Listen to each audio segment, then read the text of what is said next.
Good morning student.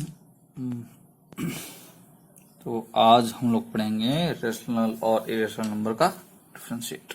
ठीक है, देखो ऑब्जेक्टिव टाइप का क्वेश्चन आता है, बहुत बच्चों को कंफ्यूजन भी रहता है। तो एक मैसेज आया था कि सर ये एक्सरसाइज में बहुत प्रॉब्लम होती है, तो इसलिए हम फाइनली इस पे वीडियो एक बना रहे हैं। तो रेशनल नंबर ऐसा नंबर जो क्या हो, टर्मिनेटिंग हो, और इरेशनल नंबर ऐसा नंबर जो क्या हो, नॉन टर्मिनेटिंग हो। तो दो टाइप से होता है। देखो जैसे कि एग्जांपल लेते हैं टर्मिनेटिंग का। जैसे हम 4.567, इसका मतलब क्या हुआ कि इसके बाद कोई डिजिट नहीं है, कुछ लिखा हुआ है नहीं है। बट अगर हम लिखते हैं 4.5678 या इसी को सेम कर दें 456 है ना, ठीक है, 8 की जगह कर दे क्या, dot dot dot dot dot. ये डॉट डॉट का मतलब क्या हुआ कि कोई नंबर है, ये रुका नहीं है, कंटिन्यू चल रहा है। तो ऐसा जो नंबर होगा जो स्टॉप हो जाए रेशनल नंबर कहेगा, और जो चलता रहे वो क्या कहेगा, इरेशनल नंबर कहलाएगा। ठीक, जैसे एक और एग्जांपल देखते हैं, जैसे 2.568321 कुछ भी, और इधर 5.4631 हो गया। तो ये तुम्हारा नॉन टर्मिनेटिंग कहलाएगा, ये टर्मिनेटिंग है इसलिए क्या है, ये रेशनल नंबर है। नॉन टर्मिनेटिंग है इसलिए क्या है, ये इरेशनल नंबर है, मतलब चलता रहेगा। लेकिन कभी कभी होता है ये फ्रैक्शन के फॉर्म में होता है। जैसे सपोज करते हैं हम लोग 4/5 और इधर लिखते हैं 2/3। अब सर इसमें तो कैसे कहेंगे, तो पॉइंट में तो हम लोग देख रहे थे सर यहाँ पे नहीं है तो बोल दिए, इसमें कैसे कहेंगे। तो देखो इसका क्या रूल होता है, जो फ्रैक्शन होता है दो पार्ट, न्यूमरेटर और डिनोमिनेटर। डिनोमिनेटर में ध्यान देना 2 और 5 का फैक्टर हो, मतलब 2 और 5 हो, या तो सिर्फ 2 हो या तो सिर्फ 5 हो, या तो 2 और 5 दोनों हो। अगर ये मिलता है तो वो टर्मिनेटिंग कहला जाएगा, और अगर इन दोनों के अलावा कुछ मिल गया तो कहलाएगा तुम्हारा नॉन टर्मिनेटिंग। ठीक है, कुछ भी उन लोग के अलावा अगर मिल जाता है तो तुम्हारा नॉन टर्मिनेटिंग कहला जाएगा। जैसे देखो यहाँ 5 है, क्या हो, ओनली 5 हो, 5 के फॉर्म में हो। अब 5 पे पावर कुछ भी हो सकता है, इसमें हो, या 2 पावर इसमें हो, या 2 पावर m और 5 पावर n इस फॉर्म में हो। अगर इसमें से किसी भी फॉर्म में आएगा तो वो टर्मिनेटिंग होगा। जैसे ये क्या है, इस फॉर्म में है तो ये टर्मिनेटिंग है। जैसे देखो 4 लिखते हैं हम लोग 25, तो ये क्या होगा 4/5 का स्क्वायर, तो ये भी टर्मिनेटिंग है।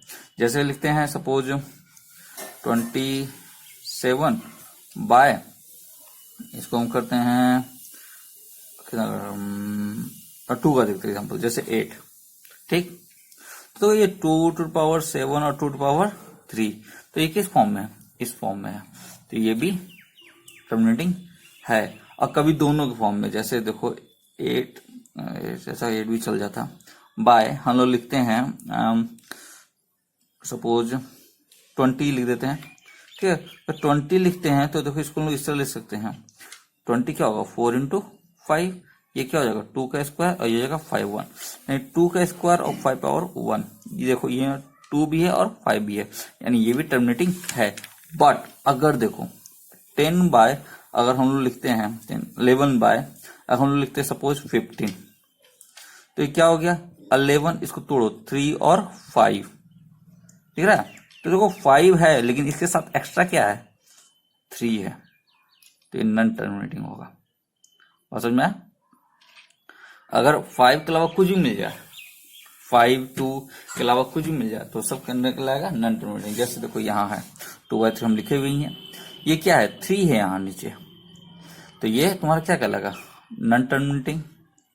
ठीक है, इसको लिखा हुआ है यहाँ पे सारा नॉन टर्मिनेटिंग है, जिसलिए क्या हो जाएगा, ये इरेशनल नंबर हो जाएगा। ठीक, जैसे एक और एग्जांपल देखते हैं 6/21 अरे राखी 21 नहीं होना चाहिए, 20 इसको करते 5 और यहाँ कर लेते 21। तो ये क्या है 5 है और ये 7 × 3 है, तो ये भी तुम्हारा क्या कहलाएगा इरेशनल, क्योंकि ये क्या है नॉन टर्मिनेटिंग है। यानी टर्मिनेटिंग के लिए क्या होना चाहिए, जो डिनोमिनेटर है उसको इस फॉर्म में, या तो इस फॉर्म में, या तो इस फॉर्म में, या तो इस फॉर्म में। इसके अलावा एक भी चीज अगर आपको मिल जाता है तो वो सारा क्या होगा इरेशनल नंबर, मतलब नॉन टर्मिनेटिंग होगा और वो क्या हो जाएगा इरेशनल। जैसे कि एग्जांपल हम लोग यहाँ देखें, ठीक, कुछ भी हम लोग ले सकते हैं। जैसे देखो, जैसे एग्जांपल 7/24, तो 7 हो गया, 24 क्या 3 × 8, और 8 को हम क्या ले सकते हैं 2⁻3, यानी 3 × 2⁻3। तो ये है, लेकिन इसके साथ क्या ये एक्स्ट्रा है, तो इसलिए क्या हो जाएगा ये भी नॉन टर्मिनेटिंग हो जाएगा और ये भी इरेशनल नंबर होगा। जैसे ये 375, तो 375 डिवाइड करेंगे 5 से, क्या हो जाएगा, तो 7, 5, फिर से 5, क्या हो जाएगा, तो 1, 5, अगेन 5, ये क्या हो जाएगा 3। तो इसको हम लोग क्या ले सकते हैं 31/5³ × 3, तो ये क्या है 3। यानी कि रेशनल नंबर ऐसा नंबर क्या हो टर्मिनेटिंग हो, है ना। अगर तुमको डेसिमल फॉर्म में दिया हो तो टर्मिनेटिंग हो, अगर फ्रैक्शन के फॉर्म में हो तो डिनोमिनेटर या तो 5 पे पावर के फॉर्म में होगा, यानी 5 का फैक्टर होगा, 2 का फैक्टर होगा ओनली, या 2 और 5 का ओनली 2 और 5। इसके अलावा अगर वो किसी का फैक्टर होता है तो वो क्या कहलाएगा तुम्हारा irrational number, non terminating number कहलाएगा इरेशनल। अच्छा, अब देखो इसके बाद तुम्हारा आता है एक चीज,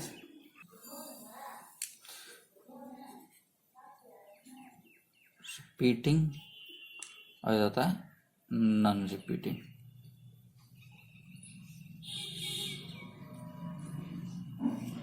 ठीक है, रिपीटिंग और नॉन रिपीटिंग। रिपीटिंग मतलब क्या, ऐसा चीज जो बार बार आए उसको रिपीटिंग कहते हैं, और नॉन रिपीटिंग क्या जो बार बार ना आए। जैसे अगर हम कहें सिंपल समझो, कोई रिपीटिंग नंबर लिखना है, तो जैसे 4 का रिपीटिंग नंबर क्या होगा 4 4 4 4 लिखते जा रहे, ये सब क्या होगा तुम्हारा रिपीटिंग नंबर। तो उसी तरह रेशनल नंबर क्या हो जाएगा, जैसे 2.56 और इसके ऊपर ये कर दो, ठीक है।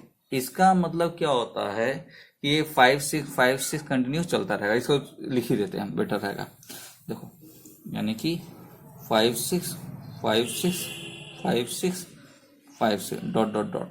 तो देखो डॉट डॉट है, नॉन टर्मिनेटिंग है, बट इसके बाद क्या होगा हमको बताने की जरूरत नहीं है, खुद तुम देख रहे हो 5 6 5 6 5 6 आ रहा है, तो जाहिर सी बात यहाँ भी क्या आएगा 5 6, यानी ये क्या हो रहा है रिपीट हो रहा है, इसलिए क्या है रेशनल नंबर। दूसरा एग्जांपल देखो 4.0342। अच्छा देखो एक चीज यहाँ सॉरी 42, ठीक है, अरे फिर वही चीज लिख दिए 0342 0342 0342। तो ये भी क्या होगा तुम्हारा रिपीटिंग है, तो ये भी तुम्हारा रेशनल होगा। जबकि नॉन रिपीटिंग में ये भी नॉन टर्मिनेटिंग होता है, बट तुम्हारा सेम नहीं होता। जैसे एग्जांपल देखो 2.578346 ठीक है। या इसको एक और एग्जांपल देखो, जैसे 2.5700570057 इस तरह का जो नंबर होगा क्या होगा। तो ज्यादातर एग्जांपल तो इसी तरह का मिलेगा। ये रिपीट हो रहा है, एक तरह दिखता है तुमको, एक दिमाग में आ सकता है सर 57575757 रिपीट हो रहा है, बट रिपीटिंग नहीं है भाई। देखो समझो, यहाँ देखो 5 6 के बाद तुरंत है क्या 5 6 दो डिजिट का एकदम आ रहा है, लेकिन अगर यहाँ देखो 5 7 तो ये जीरो क्या है, किसी का तो होगा। अगर बोलते हो सर इसका नहीं, हम मान लेते इसका, ये पूरा टर्म एक है, तो 570, तो यहाँ 570 आना चाहिए, और इस जीरो के बाद फिर से 5 आना चाहिए, ऐसा जबकि नहीं है। ये रिपीटिंग नहीं हो रहा है, ये रिपीट हो रहा है लेकिन रेगुलर रिपीटिंग नहीं है, ये कुछ इंटरवल बाद हो रहा है। जैसे 5 7 हुआ, एक 0 आया, फिर 5 7 फिर 2 0 आया, तो इस तरह का है, गैपिंग के साथ हो रहा है, तो ये रिपीटिंग नहीं कहलाएगा। तो इसलिए ये क्या कहलाएगा तुम्हारा इरेशनल नंबर। कभी कभी होता है सर, क्वेश्चन भी होता है कि कोई एग्जाम्पल लिखने के लिए कहता है कि इरेशनल नंबर का, तो बड़ा कंफ्यूजिंग हो जाता है कि सर क्या लिखें। तो लिखना क्या है, कुछ भी, तुम देखो रिपीटिंग नंबर लिखना है, कुछ भी लिखना है, सीधा अपना रोल नंबर हमको ना, मान लो मेरा रोल नंबर क्या है 25 है, तो वो जिन्हें और हम 10 में पढ़ते हैं तो लिख देंगे 10 25 25 25 25। ये क्या हो गया मेरा, रिपीटिंग हो गया। ना रिपीटिंग करना, 10.250 एक और जीरो देते, कहीं ना रिपीटिंग करना, ठीक है। 25 एक और जीरो दे दो, 25 डॉट डॉट डॉट हो गया। कहने का मतलब क्या हुआ, ये कुछ भी हम लोग लिख सकते हैं। अगर हम लोग रिपीट करना है तो सेम चीज रिपीट करेंगे, कुछ भी लिखेंगे, 2 डिजिट का, 3 डिजिट का, 4 डिजिट का रिपीट करते जाएंगे। और अगर हमको लिखना है इरेशनल में, तो जो भी लिखेंगे बीच में एक 0 डाल देना, फिर सेकंड टाइम 2 0 डाल देना, फिर थर्ड टाइम 3 0 डाल देना। इस तरह कर दोगे तो तुम्हारा वो इरेशनल बन जाएगा। और विदाउट 0 डालते हो तो तुम्हारा रेशनल बन जाएगा। तो फाइनली आता है तुम्हारा परफेक्ट स्क्वायर हो, परफेक्ट क्यूब हो, इस तरह का फॉर्म रहता है तो वो भी तुम्हारा क्या कहलाता है, रेशनल नंबर। अगर इस टर्म में तुमको कोई भी चीज मिलता है परफेक्ट स्क्वायर वगैरह तो वो रेशनल नंबर का, ठीक है। जैसे परफेक्ट स्क्वायर हो, क्यूब हो, एक्सेट्रा।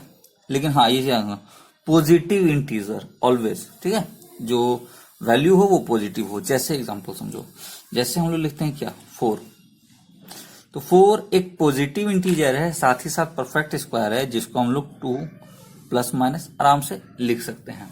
10 में हो इसलिए हम लोग प्लस माइनस का यूज करते हैं, 2 भी लिखो तो कोई दिक्कत नहीं है, लेकिन ये समझाने के लिए है। लेकिन जब भी कैलकुलेशन करोगे, कभी भी अगर रूट वाला आएगा केस किसी भी सवाल में, तो आपको प्लस माइनस दोनों शो करना होगा। हाँ इन सम केसेस वो होता है कि हम लोग निगेटिव वाले को इग्नोर करते हैं, ठीक है।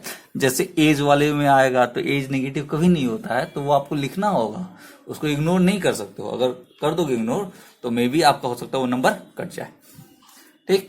तो ये हो गया। जैसे देखो 3, और यहां हम लोग लिखते हैं 3 है 27, तो ये भी परफेक्ट क्यूब है। तो यहां कुछ नहीं है, इसका मतलब होता है 2, लेकिन 3 है।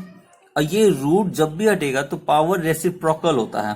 कहने का मतलब हुआ क्या, जैसे ये 3 है तो ये पावर जब हम इसको हटाएंगे तो इसका मतलब क्या होगा 1/3। और 27 को ले सकते हैं 3 पावर क्यूब। अब देखो ये पावर क्या होता है, मल्टीप्लाई होता है, तो मल्टीप्लाई होगा तो क्या होगा 3 पावर 3 इंटू 1/3, 3 3 कैंसिल, बच गया 3, आ गया तो परफेक्ट क्यूब। तो ऐसा अगर होता है तो तुम्हारा क्या होगा, वो रेशनल नंबर होता है। जैसे एक और एग्जांपल लेते हैं 4 16, ये भी परफेक्ट स्क्वायर है, मतलब रेशनल नंबर है। तो जैसे 2 टू द पावर 4, तो वही देखो रेसिप्रोकल है, होगा, कट गया, ये इससे आराम से कट जाएगा। लेकिन देखो भाई हम इस तरह लिख रहे हैं, थोड़ा कंफ्यूजिंग नहीं लिखना चाहिए, थोड़ा प्रॉपर लिख देना, कटा देना अच्छा से। 4 इंटू 1/4, ये हालांकि ये समझाने के लिए हम कर रहे हैं, equal to 2 which is a rational number. तो अगर कोई परफेक्ट फॉर्म में है, स्क्वायर हो, क्यूब हो, किसी भी फॉर्म में हो, पावर 4 हो, तो ये सब क्या तुम्हारा रेशनल नंबर होगा। जबकि इरेशनल नंबर में ये परफेक्ट नहीं होगा। जैसे देखो खाली इसको 4 की जगह खाली 5 कर दो, ये 5 तुम्हारा परफेक्ट स्क्वायर नहीं है। तो ये देखो परफेक्ट स्क्वायर नहीं है, तो ये क्या होगा तुम्हारा इरेशनल नंबर। जैसे एक और लेते हैं हम लोग, जैसे सपोज करो 8, ठीक है। तो 8 को देखो क्या होगा, 8 हम लोग ले सकते हैं 2 टू द पावर 3, या ऐसे समझो 10 में आ ही गए हो। क्या इसको ऐसे लिख सकते हैं 2 स्क्वायर इंटू 2, ये क्या बन जाएगा 2√2, यानी इससे रूट नहीं हटा, एक हटा लेकिन इस पे रह ही गया, कंप्लीटली रूट नहीं हटा वो। तो ये भी क्या होगा इरेशनल नंबर, किसी फॉर्म में हो वो सारा का सारा तुम्हारा इरेशनल ही कहलाएगा। समझ में? तो इस तरह से हो गया तुम्हारा रेशनल इरेशनल बुरा। ये ऑब्जेक्टिव टाइप का क्वेश्चन आता है कि खासकर बिहार बोर्ड में बहुत आता क्वेश्चन ये, कि चॉइस दिया हुआ रहता है, find out the rational number और इरेशनल नंबर, उसमें से कौन रेशनल नंबर है कौन रेशनल नंबर नहीं है, इस तरह क्वेश्चन आता है। 4-5 क्वेश्चन तो भरा रहता है इससे, तो ये इजी होता है, तुम देख के मार सकते हो, टाइम भी बहुत बचता है इसमें।